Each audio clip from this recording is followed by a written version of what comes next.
Kenya. This country in the east of Africa is charming with all of its diversity.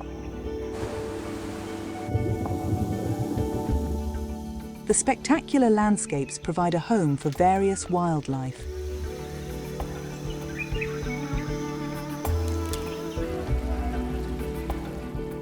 Traditions and modernity meet each other here.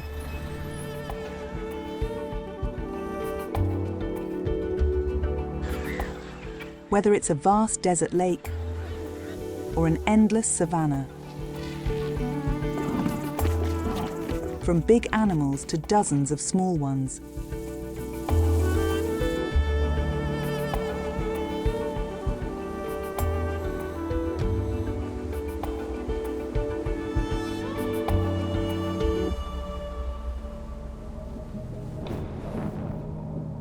Kenya is filled with many beautiful contrasts.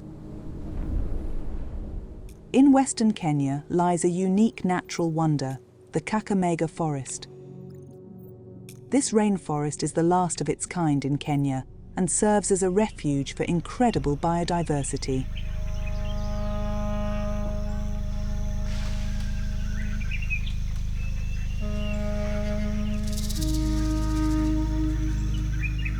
The Kakamega rainforest is located in western Kenya and stretches over 240 square kilometers, of which at least 4,000 hectares are protected as a nature reserve.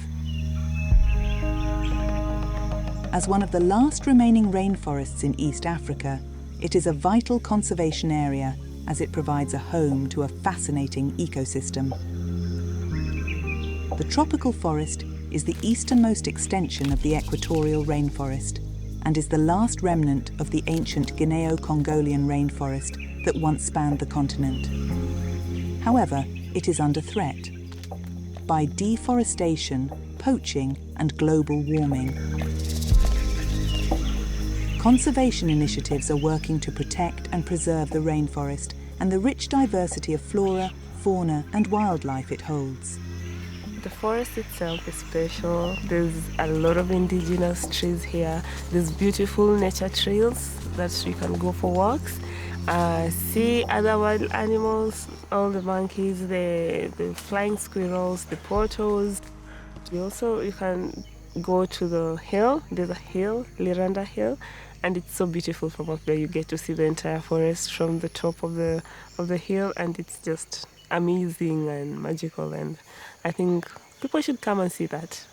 Josephine Wekeza studies the life and behavior of diademed monkeys, or blue monkeys as they're affectionately called. They can be found in the Kakamega Forest, the Upper Congo River, Angola and Zambia. My name is Josephine Wekeza. I'm a wildlife biologist, currently situated at the Kakamega Forest. But currently working on primates, specifically the blue monkeys here. We're conducting a research on their social behavior. That is the blue monkeys only. With her passion for nature and wildlife conservation, it didn't take Josephine long to join this research project once her professor in Nairobi made her aware of it.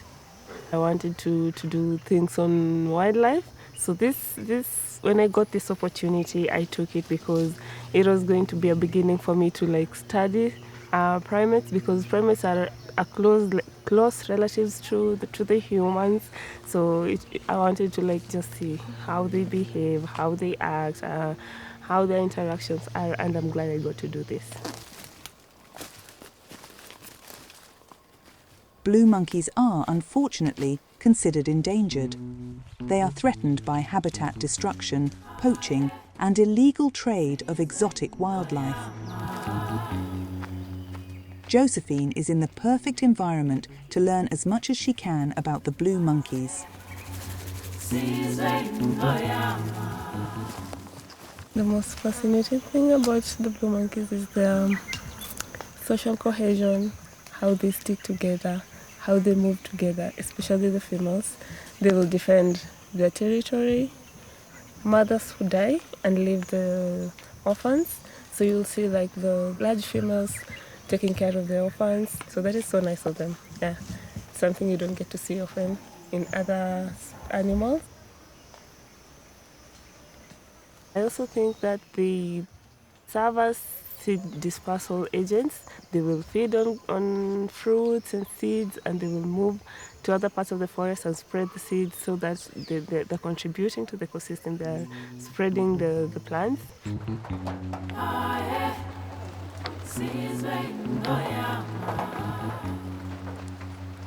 The data collected by these observations will be used to help further develop conservation efforts. In the evening, when people are leaving the field assistants, they come in with their bags and they give us the photo sheets that they've done their entries for the day, and also their notebooks where they recorded whatever they saw in their respective groups, and then we come in and do the data entry. These projects are made possible by dedicated and passionate students like Josephine.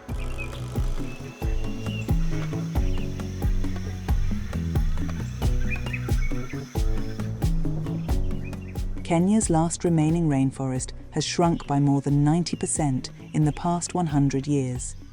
People have cleared forests for timber, agriculture, or in the hopes of striking gold. Despite these difficulties, the forest still boasts a high biodiversity and provides plenty of rainwater.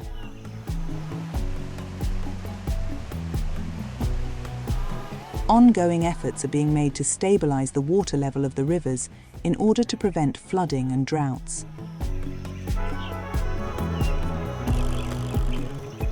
So every time we come here, it's totally different. And then sometimes you can come, you find there is no fog, there is only slight fog. Or sometimes you come here, you find the whole forest covered by the fog. You think like you are in the sky. It's very beautiful.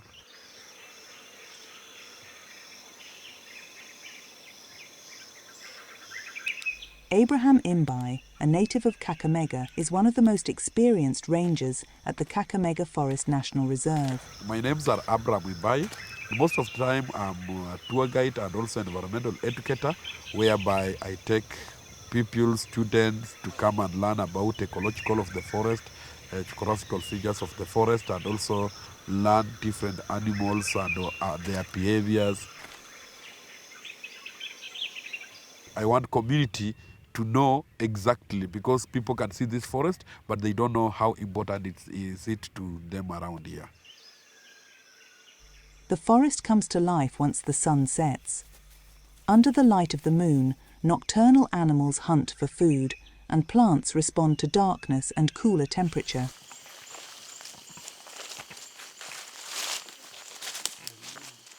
Abraham is patrolling the forest.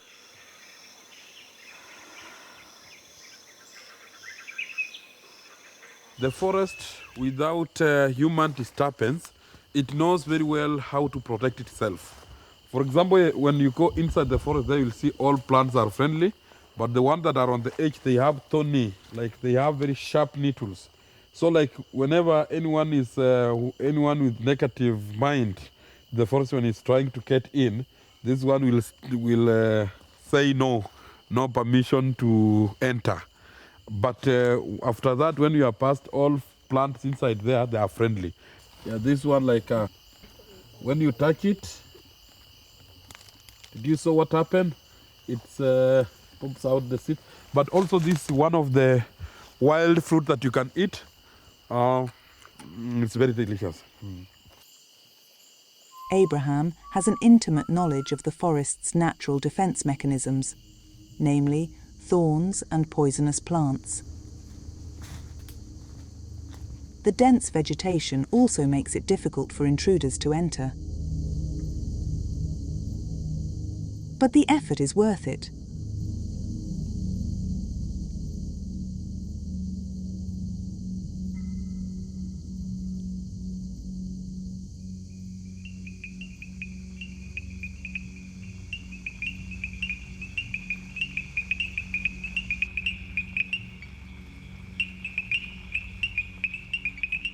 The Kakamega rainforest is home to over 80 different frog species, from the bigger brown forest tree frog to the tiny striped bush frog.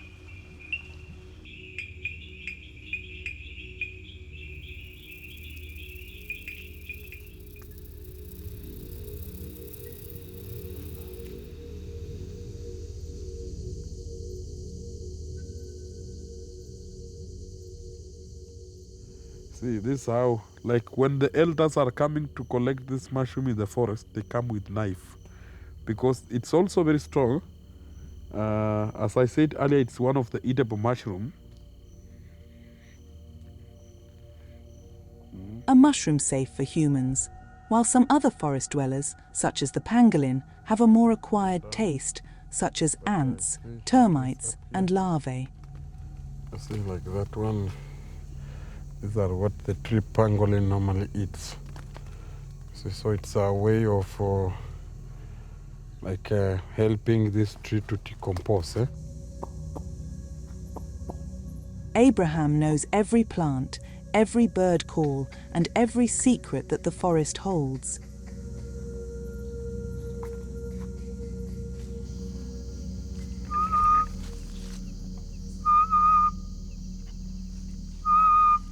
He knows that when he whistles that specific note, curious little forest creatures, like the flying squirrel, will come out to investigate.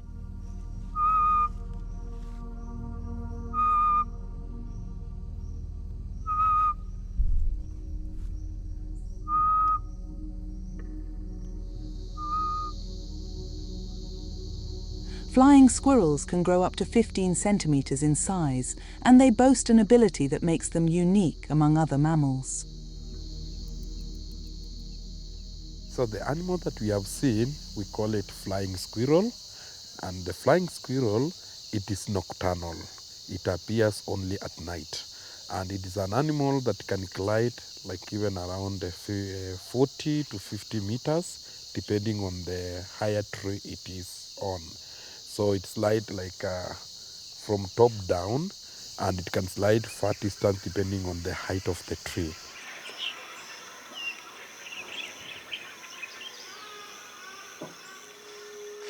The rainforest represents the Kakamega district, whose landscape is weaved with lakes, rivers, and a chain of hills known as the Nandi Hills.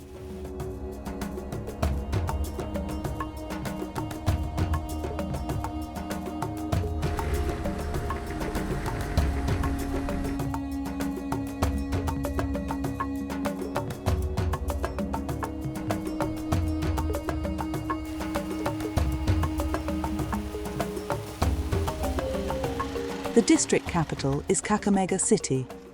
Approximately 90,000 people live here, most of whom depend on agriculture. They grow their own fruits and vegetables, and whatever their family doesn't consume, they take to sell in the city. Life isn't easy here.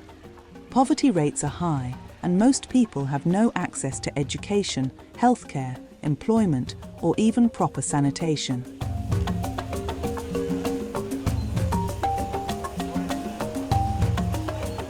The lack of regular rainfall and easy access to water also causes a huge problem. The company, Equilibrium, founded by a local, offers a simple yet elegant solution. Clay ovens. The product is designed to protect the rainforest as well as improve their living condition. It provides a new source of income for the members of community. Locals are hired and are responsible for both creating and installing the ovens. Most of the residents in Kakamega County now have their very own clay oven, including Saman Celine and her family. Not only does she make the ovens, but she also uses them in her own kitchen. I used to hate cooking for my family, but now I can finally enjoy preparing meals. When Mum sends me to the kitchen, I don't have to worry anymore. It's a lot easier. The smoke in the kitchen used to make us cry, and we would constantly ask ourselves, when will I finally manage to cook the food, or when will there be time for housework? Saman Celine is a young mother and pregnant with her second child. She belongs to a local pottery group who regularly go to the Kakamega forest. There they collect clay, sand and water to make the ovens. These products are designed to guide the smoke out of homes, and they use less firewood. Their efficiency has already greatly reduced the load of wood each family needs to burn. Their efficiency has already greatly reduced the load of wood each family needs to burn. The first thing you look for is soil. In the forest, there are 3 different types: black clay, red soil, and your regular brown soil. We also find pure sand near the river. Red soil is the easiest to collect and found in great quantities in certain areas. But for the best results, you need to collect and mix all the different types together. Once the soils have been mixed together properly and have formed a clay, it's taken to be shaped.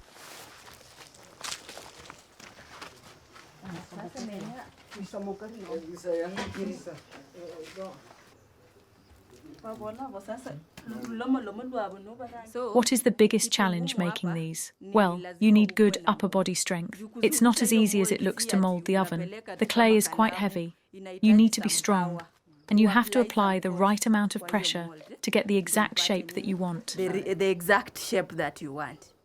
Once they've been shaped, the clay ovens are left out in the sun to dry. After that, they're left in a kiln with wood, grass and leaves stoking the fire. When ready, they'll need to be approved by a worker before being sold. Pottery has been an incremental part of Kenyan culture for centuries, and this company is simply continuing the tradition. This ancient knowledge now helps in the fight against the reckless deforestation of the rainforest. Project manager John Luceno Ashimo says this is all thanks to clay ovens such as his Upezi stoves, which only use half as much firewood as conventional stoves. In the past, it was really difficult when firewood became scarce. People struggled to cook their food properly. They would need to travel hundreds of kilometers to buy wood. Some went into the forest, while others even cut down trees in their own gardens. But those days are now over.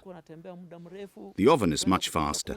You only need half the amount of wood, and it's quick, so you have more time to enjoy the finer things in life. John and his team have loaded up their pickup truck with the clay ovens. They're on their way to visit the Kakamega district to deliver the ovens to their customers.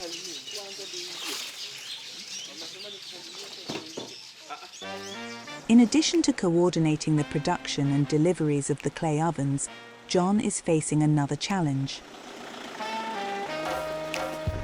He wants to educate the people living in the region on how to preserve the rainforest as much as they are able to.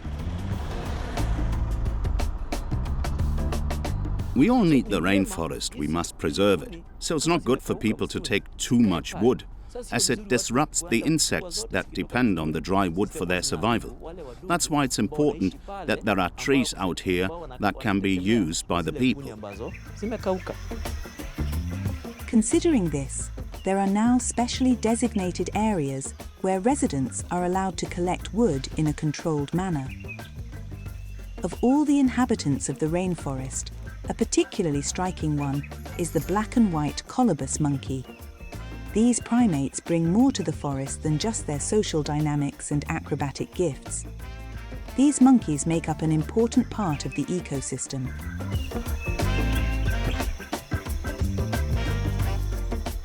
The groups, which can consist of up to 50 individuals, are led by dominant males.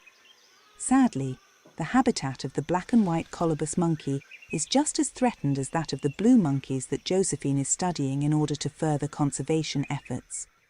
Every morning she distributes information about the forest and descriptions of the blue monkey groups and their habitats to a handful of local volunteers.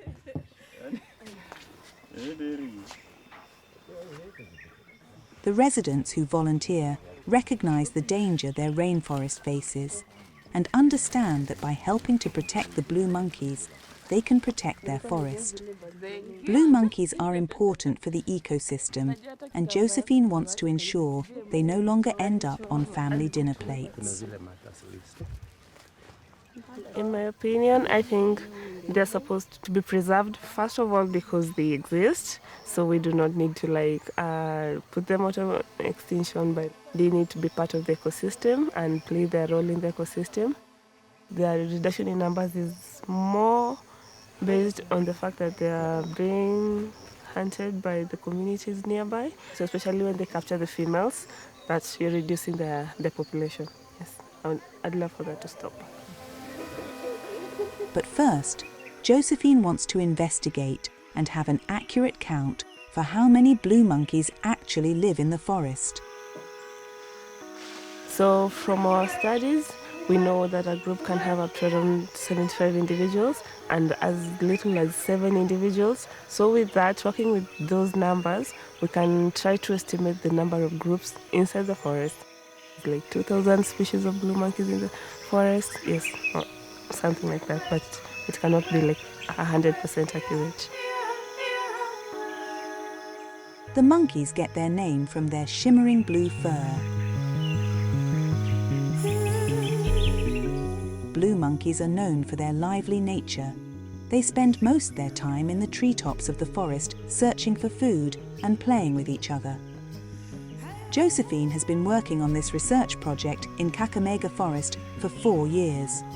But her time here is coming to an end.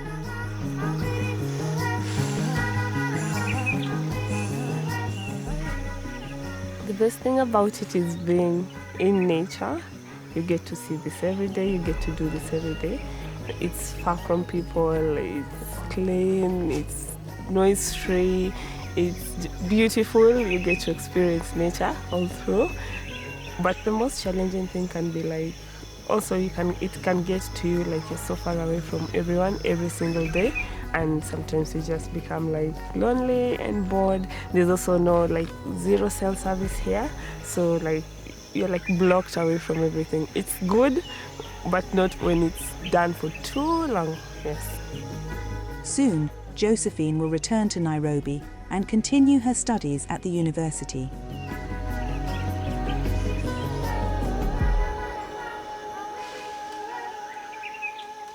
Not only is the forest home to many interesting animals, the diverse ecosystem also boasts many medicinal plants.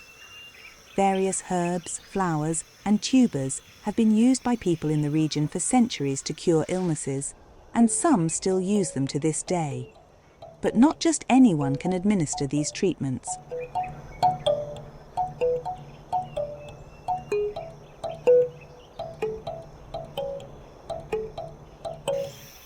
On the edge of the forest resides a medicine woman with years of expertise.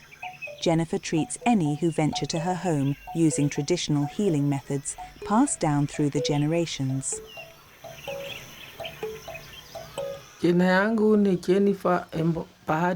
My name is Jennifer Bahati Mbosa. 3 names. I am a traditional medicine woman here in the Kakamega rainforest. In between seeing patients, she also owns a small shop where she sells some of the plants she grows in her own garden, as well as some medicine she has made from what she gathers in the rainforest. Home remedies from the local medicine woman are in high demand.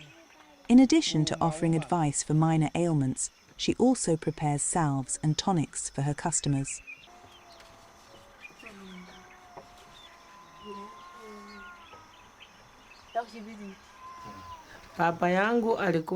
My father was a traditional healer as well. He taught me all I know, and I follow in his footsteps. I started out when the HIV outbreak first hit.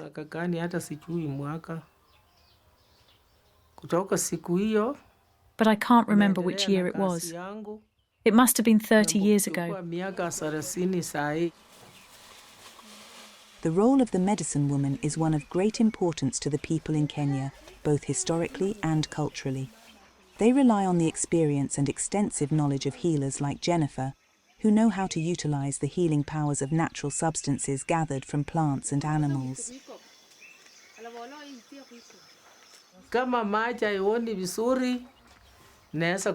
I can help if you're having issues with your eyesight, if your vision is blurry. If your ears are blocked, I can make a salve or tonic for you, and you'll be able to hear again. I also have remedies for almost any illness. If you have a cold or a sore throat or a fever, I know exactly what can help you. I even treat women who are struggling to get pregnant for the first time, or those who have given birth before but can't get pregnant again. I also have treatments for men with impotence problems.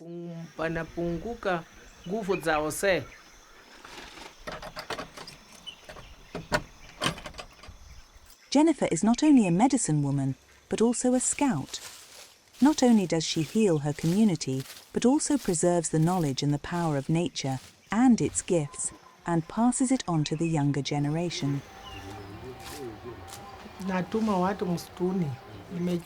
I send people into the forest to collect herbs. I know which plants you need to collect for me. If you bring me a herb, then I will chop it up for you to use. I have some in this box I can use to show you. Once I've chopped the herbs for you, then you can take it home. After boiling it in water, you should divide it into 3 cups. When it's had a few hours to steep, you drink 1 cup in the morning, then another in the afternoon, and the last one in the evening. There is no local school or hospital in this region. People have to travel very far to access these services. Most of the time, it's too far and expensive for people to make the journey. That is why Jeffrey Chocho and his friends prefer to come to Jennifer for help. I have pain in my legs and my knees, and my arm feels weak. In conventional medicine, doctors would describe his symptoms as limb pain. Traditional medicine deals with knowledge that has been passed down through the generations. Everything Jennifer knows has been tried and tested through the centuries. The practice is based on respect for the animals and plants that are used to heal people. Hold out your hand for me. Sniff that. Then take the rest and rub it on your head.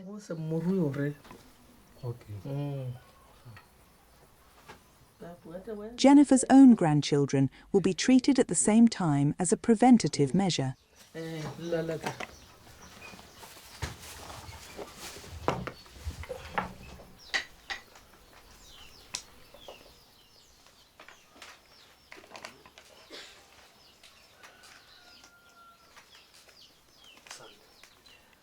Thank you. I have a special blend to cast out demons, or for when I treat people for epilepsy. Here it is. You put it here on your wrist, and then you lick this spot when the rooster crows in the morning, again at noon, and again in the evening, 3 times a day. If you come to me with a cut, I will take this and rub it over the area. I'll do this to stop the area from swelling and to provide cooling relief. My purpose in life is to help the people of my community. I wouldn't choose any other life.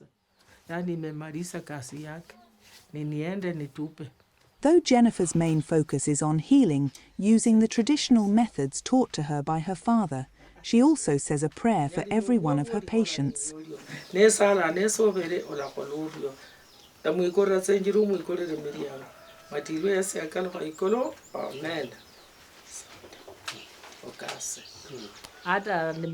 People from all walks of life come to see me. Citizens, the police, politicians, everyone from the rich to the poor. I have treated them all. Only the president hasn't visited me. He doesn't know it, but I have already helped him a little bit. If he ever comes here, then I know I will be rich. Anything is possible, but the president will have to wait. This 72-year-old is done for the day, and it's time for her to get some rest. Back at the reserve in the Kakamega rainforest, Ranger Abraham is waiting for his tourists who have booked him to guide them through the forest.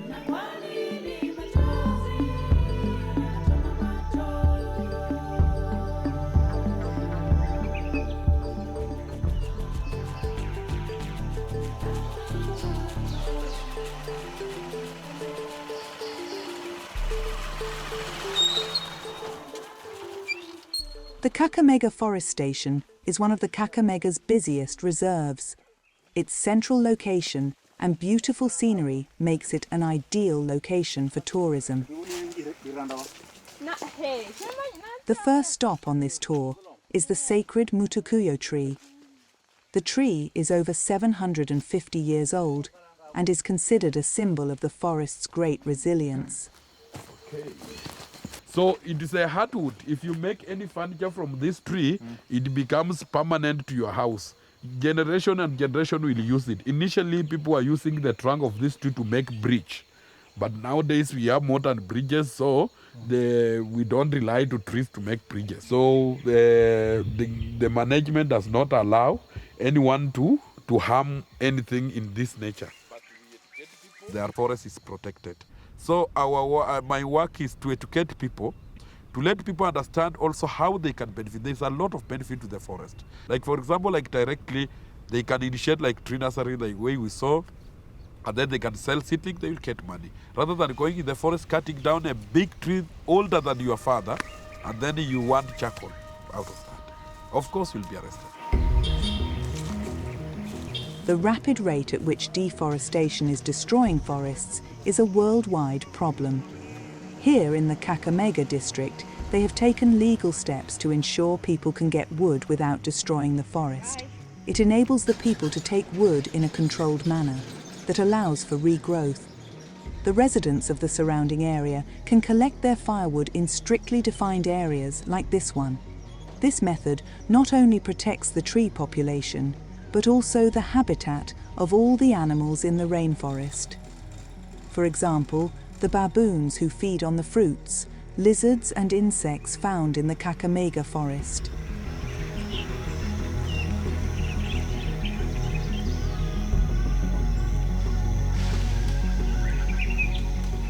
This tree, it was center for communication. They could communicate using this tree.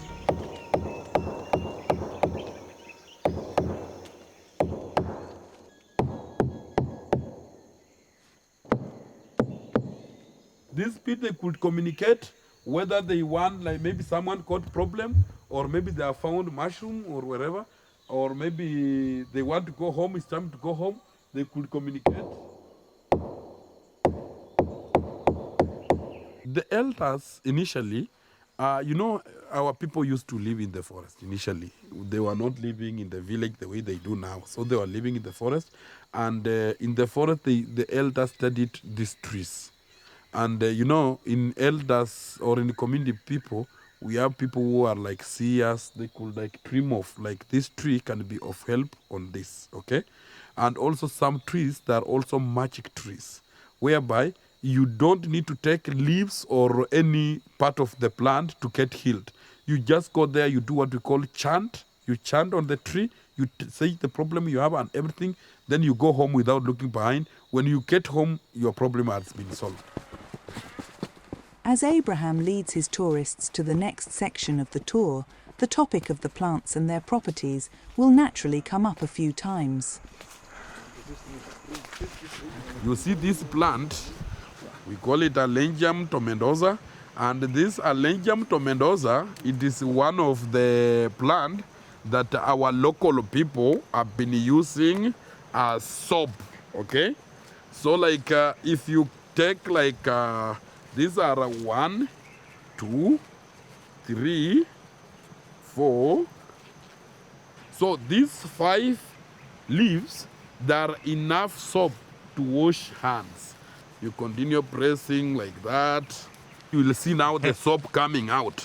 So all these things are from nature.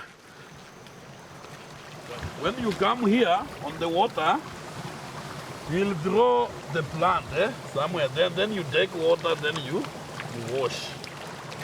You just wash.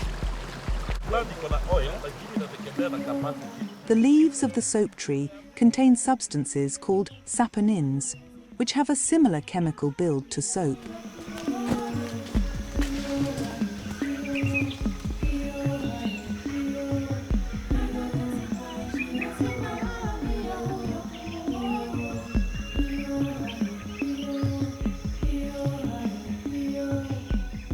Abaraham's guests have learned and seen more of the rainforest in a single day than some people will in a lifetime. For him, as a rainforest conservation officer, this is a success. and worth the effort, especially since he has a wonderful job.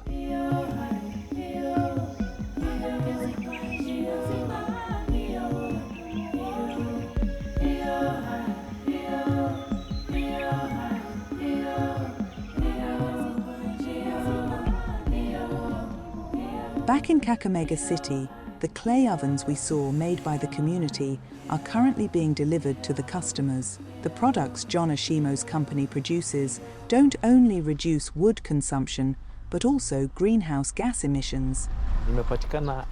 I first started as a nature guide at the Kakamega Forest, where I explained to visitors the importance of the forest and the herbs and animals that live there. Later, the desire grew within me to visit the communities and encourage nature conservation efforts. We joined forces with the Eco2 initiative to work with them in this area and achieve our goals. I teach the youth to help protect our environment, and then my own focus goes to making and installing these ovens that use less firewood. If John wants to make a real impact, it's important that the old cooking stoves in the houses are replaced, especially in the rural, simple regions of the Kakamega district. This work is mainly undertaken by the women in his organization.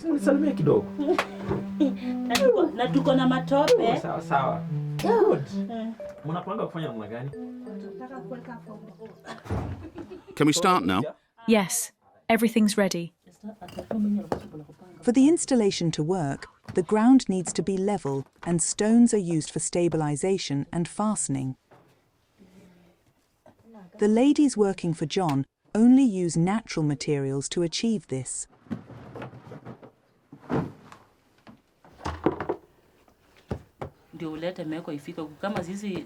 Getting a stove here actually requires a lot of work. We need to ensure that it arrives in one piece. When we assemble the stove, we make sure that the result is top-notch to make the customers very happy. But if you do a botched job, you won't get any new customers. They see how we installed the stove. Smart and clean work are sure to attract customers. However, the stones provided are not enough for the installation in the house. Lucy, Esther and Doris have to dig up additional building materials in the garden outside the house.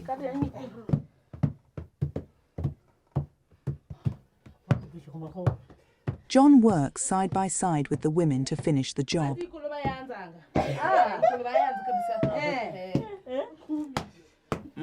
Besides helping the environment, the business also creates jobs and lets these ladies and all my other employees earn money to support their families. I'm hoping, based on the success we are seeing in our community, that we'll be able to expand all throughout Kenya. This clay oven is nearly finished being installed. John has successfully and skillfully served his community and helped the forest.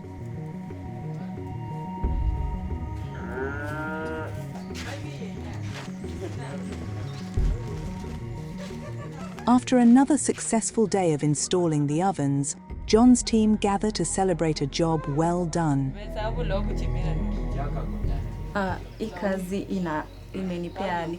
I put my heart and soul into this work. It's become my passion. It brings us jobs, and we earn a living while helping people.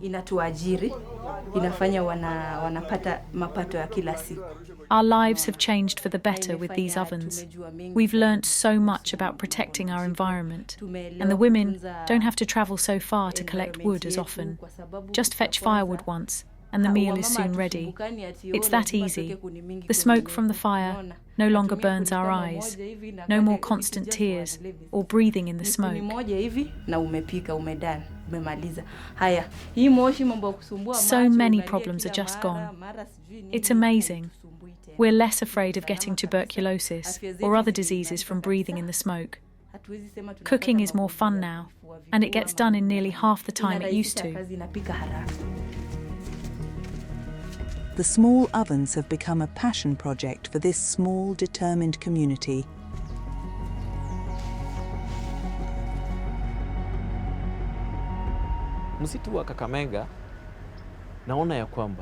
If we can ensure that everyone near the Kakamega forest has a stove like this in their homes, we will protect the forest.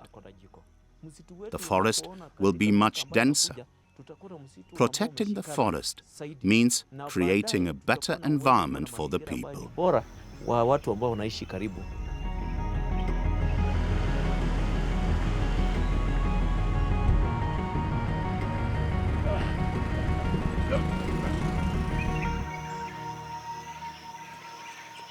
As long as initiatives like John's and Josephine's focus on preserving the forest, the animals can live their lives freely here, in their natural habitat, free from the interference of man.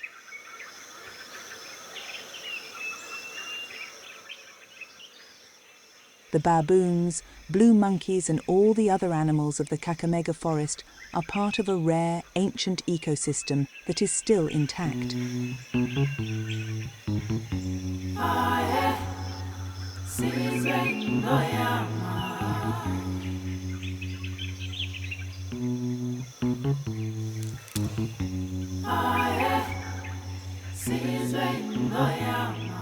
The people here want to keep the balance of nature.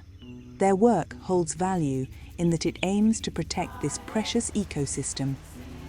The Yala River originates in the Nandi Hills and flows into Lake Victoria after about 440 kilometres.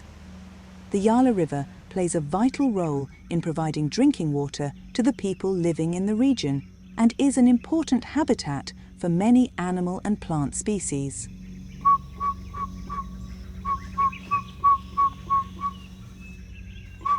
Abraham is currently trying to entice some birds of the forest to sing to him by luring them in with whistles they will find alluring.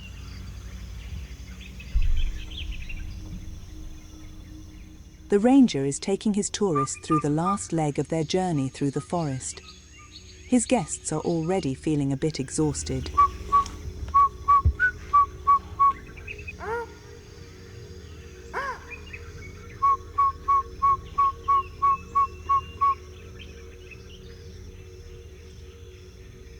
Abraham carefully explores the Kakamega forest once again. He wants nothing more than to share his experiences and insights with his guests. It is his life's mission.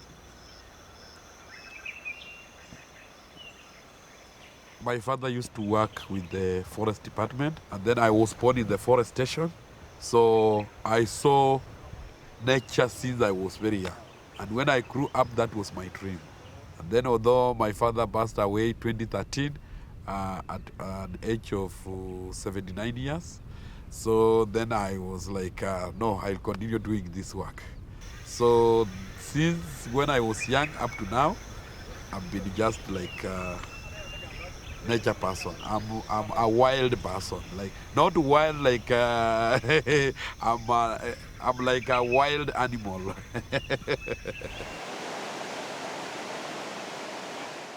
With Abraham and his fellow rangers, you will find support and fellowship with people committed to preserving their beautiful rainforest.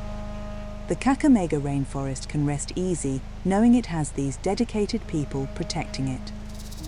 Since 1985, part of this tropical rainforest has been under special protection and has been designated a nature reserve in an attempt to preserve the forest.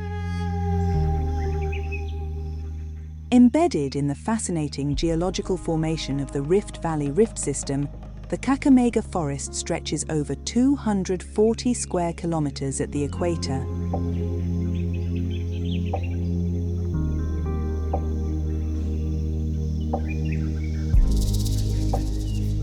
In 1900, the forest was at least 10 times its current size.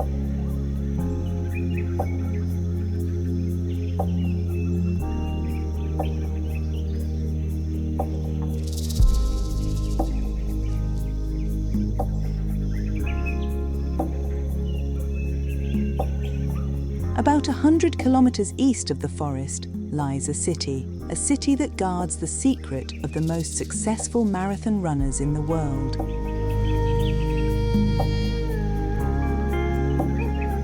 The home base of the most elite runners in Kenya is based here. The city of Eton, where the legends of marathon running are trained. The city is located at an altitude of 2,400 meters and offers ideal training conditions for long-distance runners. The high altitude makes it harder for athletes to breathe, which improves their endurance and strength. If you wish to spend your life running races around the world, Eton is the place to train.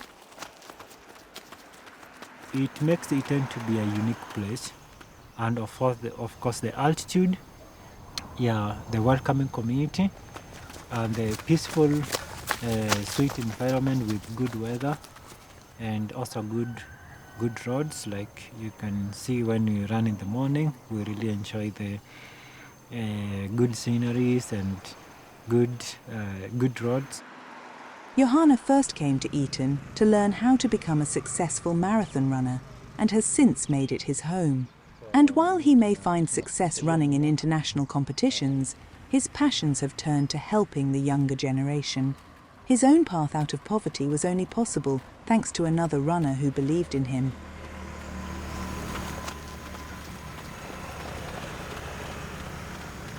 When I got an opportunity to get in contact with an elite runner from Eton, and when he saw me, he told me like, "Wow, you're good. You can be. There's no doubt you can make it in running." Since a scout brought Johanna Karianke to Eton more than 12 years ago, he has been training daily and running hundreds of kilometers a year. Most international runners come to Eton to train for their competitions. It truly is the superior training ground. It changed my mindset. It made me to be an open-minded person, meeting different people from different cultures and different backgrounds, and also working hard to meet my goals. Also give me a lot of discipline and a lot of dedication. So I know working hard, how it is to work hard to a certain level.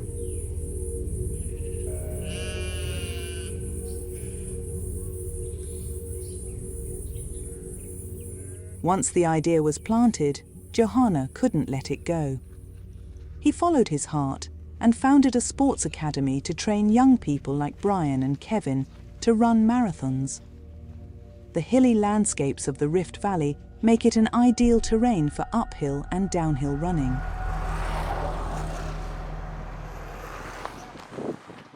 Johanna's academy is not only intended to promote young talent from the region to international status, but he also wants to create a community. This community then offers individual support for athletes who come from humble backgrounds similar to Johanna's.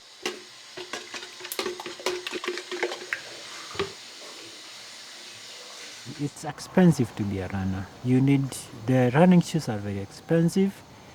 You need medication, you need the running gear, and to get the food because to get good performance, you also need to work on your nutrition. In his donation-supported academy, Johanna offers young athletes accommodation, food and schooling so they can concentrate fully on their training.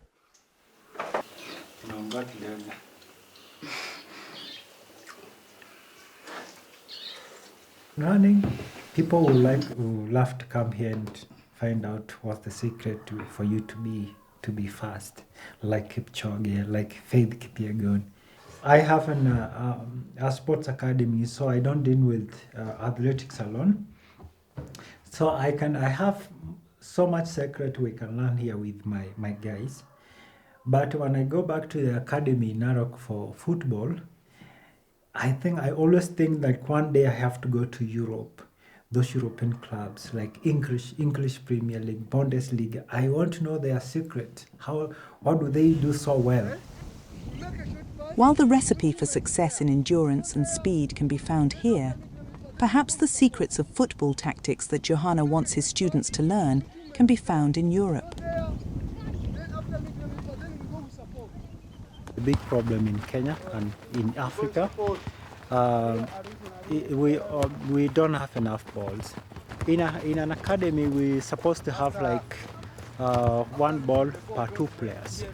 But during the warm-up, you can see like some of the players were standing And they are not they are not supposed to be standing. They are supposed to be on the move from warm up to the end game.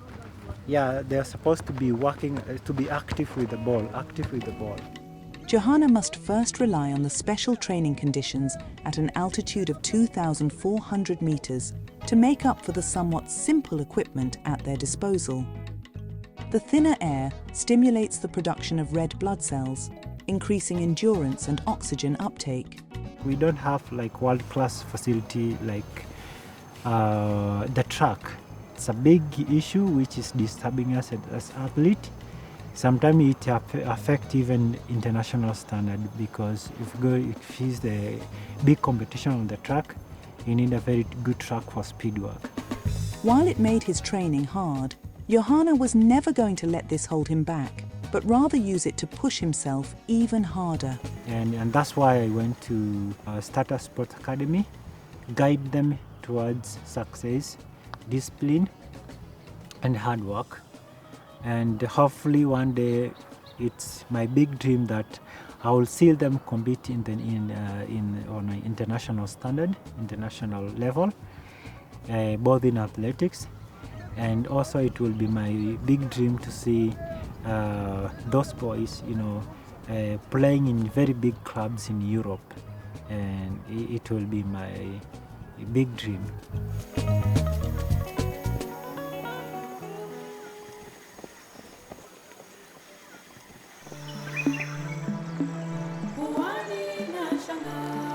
Western Kenya truly holds a unique, striking beauty. When they visit, people find an almost magical source of inspiration from its captivating landscapes.